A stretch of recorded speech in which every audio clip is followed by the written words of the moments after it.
Hello guys, NautoAis here, and finally 2 years later, to some extent, I am finally going to give my thoughts on the Amiibo packaging controversy to some extent. So for people who don't know what's going on, since November 2023 with the release of Deep Cut, if you notice in the blister packaging, the backside, it's just now generic information about Amiibo. Before that, it used to be something like, what is Amiibo for? What do you get? What is this particular Amiibo for which specific game to some extent? And now it's just some generic background. Even a lot of the re-release, they're just using a generic Amiibo information background. And I said it on those videos that for me personally, in my humble opinion, I think it's a good thing. I'll explain that later why. First of all, what are my thoughts about that? Again, it is just a business. It is what it is. Probably cutting back on the graphic, the design, because believe it or not, it does cost a lot of money just doing design. Hey, I've been in the media graphic classes in the line, and let's just say that a lot of those things, print, color, design, packaging, material you use, they cost a lot of money, and probably Nintendo just cutting back because to some extent is that the people who mostly buy this are collectors who like Amiibo, who likes Nintendo, who likes figurines, who likes collecting figures, that type of consumer to some extent, and they don't even open them to some extent as well. For me personally, I'm an out of box guy. Use them, I open them. It is what it is. And sometimes I would get double if the Amiibo that I already have is super cheap. Sometimes I get those, and there you go. But to some extent, every time I buy an Amiibo, I open them, I use them, because that's the whole point. It's sort of a season pass DLC to some extent, but again, to each their own. So now, with that said, like I said, it's a business. Is it a good thing about what they're doing with the blister pack? To some extent, like I said, in my humble opinion, yes. And the reason being is, now it's probably easier to release these Amiibo than before. Normally, if you notice, every time they release an Amiibo, there's always going to be some sort of like, why do you need to release an Amiibo? Usually it's trying to be connected to a specific game, like Splatoon 3 makes sense. Smash Brother, very easy, that one. Animal Crossing, if there's an Animal Crossing coming out. Or Mio and Noah, because Xenoblade Chronicles 3, etc., etc., etc. Like, they're trying to connect that, why do you need to release this Amiibo? And normally it's like, because the game's coming out or the game's out and we're updating it, new features, new free DLC to some extent, or season paid DLC, if that makes sense to you. I know there was a controversy. Yes, Metroid Samus Return for the 3DS, the remake of Metroid 2. In order to unlock one of the features, you need to have an Amiibo, and a lot of people, including somebody I follow, were not happy, but that's in the past, and I think Nintendo stopped doing that. I know they still kind of do it with Epona in Breath of the Wild and Tears of the Kingdom, but I think that's it. But to some extent, they are trying to avoid that. Now it's just something just generic, getting free item. But I think Echo of Wisdom, to some extent, also has some exclusive costume, but they're just recolor of the one that's already in the game. It is what it is, but, that's the whole point. I mean, some people collect them because they like the figuring, the design. If you like those little Amiibo figurines, there you go, statuette to some extent. But some people also, they just like the functionality, like myself. I do digress about that a bit. Now, like I said, my humble opinion, I think it's a good thing, because the reason is, now it'll be easier for Nintendo to release an Amiibo without to worry about that has to connect to a game. To some extent, like I said, your real audience are Nintendo fans who like Nintendo figurines, and they'll buy them. Your target audience might be, your kids. They're probably not going to care about it. It's not a toy. It's not articulated. They're not movable. They're just statuette. They're not, to some extent, an action figure. It's just good for display. That's why. Because, of course, if I've been talking about this before, there are still some Amiibo in Japan that's never been released outside. The Monster Story Amiibo still has it, and of course, during Christmas, I got from a gift the Monster Hunter Story for the Switch. I got it for cheap, 2-in-1. Yeah, it's the second game, it's digital. Whatever, different story. Don't give a shit about that one.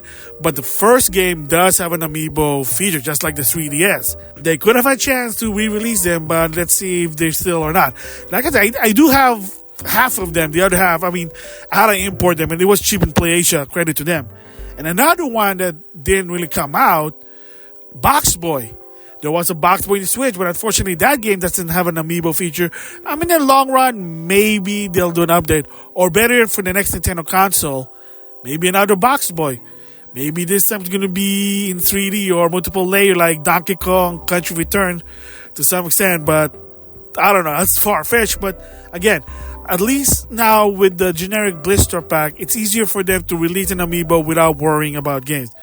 And to some extent, if the Sanrio amiibo cards, if you didn't know, that's been released since the 3DS Animal Crossing when they put that amiibo feature, but they never released it outside. I think that was like due to license issue. Now it's like, you can just release them. And for a while, it's easy to get them. It's not rare. In the beginning it was, if I remember, May of 2022 or something. It's been a while. But to some extent now, like I said, they are willing to release something that's old outside of Japan. So maybe in the long run, Box Boy Amiibo, possibly if there's a new Box Boy game. But even if it's not, why not just release it just for the fun of it? Because again, it doesn't have to be in a specific game. It can be just any, like, I can use it to, like I said, top of my head, Monster Story, I can get free item. Especially Monster Hunter Amiibo. They were cool. They are big. There are 5 of them. It's sort of interesting because it's like a 2-part amiibo. You can pull him out and then replace him to another like monster rider. But the thing is that spoiler doesn't do anything. It's not like Swap Force Skylander. It's just for aesthetic thing. That's it. And of course, the biggest one that people wanted was Navaru. People like that Navaru amiibo, which is a feline. Unfortunately, it's cute. And not only that, tidbit, you can use him on Animal Crossing 3DS Pocket Amiibo Edition. I can't forget the name. Yeah, so a bit of a spoiler tidbit of that one is that if you have certain amiibo, you can summon certain exclusive villager. Like I said, Navaru makes an appearance. Ganondorf, yes, if you have a Ganon amiibo from what I understand. Wolf Link can be on that Animal Crossing game. But if you say, what about the New Horizon? Nah, that was only the 3DS exclusive. But it was, like I said, it was a cool tidbit, Easter egg. So, again, like I said, the Monster Story Amiibo, the first one, 6 of them, never been released outside of Japan. If you wonder how I got them, they were cheap in PlayAsia, import, yes. And then Box Boy. As of right now, that's it. I think most of it, they're already out and already have them. So maybe they can re-release those. We'll just have to wait and see. Because right now, Box Boy is not really popular. Yeah, it's a box. Who's going to buy them? But again, with the blister back with the generic design, it could be an advantage for them. Just saying there. Of course, with the future of Amiibo, right now, unknown. Remember, the next Nintendo console is coming out eventually, maybe this year or so, who knows, but they're gonna reveal it. It might have amiibo support still, just like the Switch.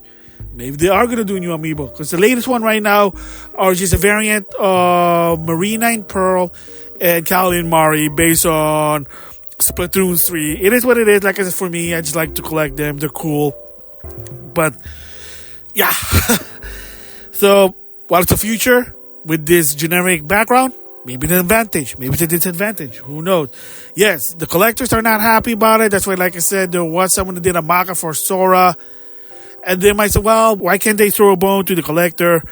Business 101. This is the same goes with Hasbro, Mattel. Heck, even shipping like Amazon, Walmart, Target. They don't cater to the collectors. That they do their quota and that's it. They make more money. That's it. The end. There you go, just saying that. So there you go, my thoughts on the controversial, not controversial Amiibo blister back design. Yes, ever since November 2023, it is now just a generic Amiibo explanation.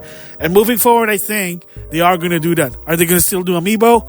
Who knows? Maybe, maybe not. If you know, there are now sort of slowing down, because to some extent, I'm not going to lie, even so that I like Amiibo. I buy them. I like to collect them all because I'm sick in the head. Eventually, they're probably gonna be done, and that people are getting tired. Just saying there, who knows? I mean, mostly all the functions just free item, which is kind of giving an advantage. I mean, I can't really blame that. I mean, any advantage that's legit should be fine, right? So there you go, my thoughts about it. We'll just see with the future Amiibo. And will they re-release those only Japanese Amiibo? We'll just have to wait and see. Anyway, with that, I'll see you guys later.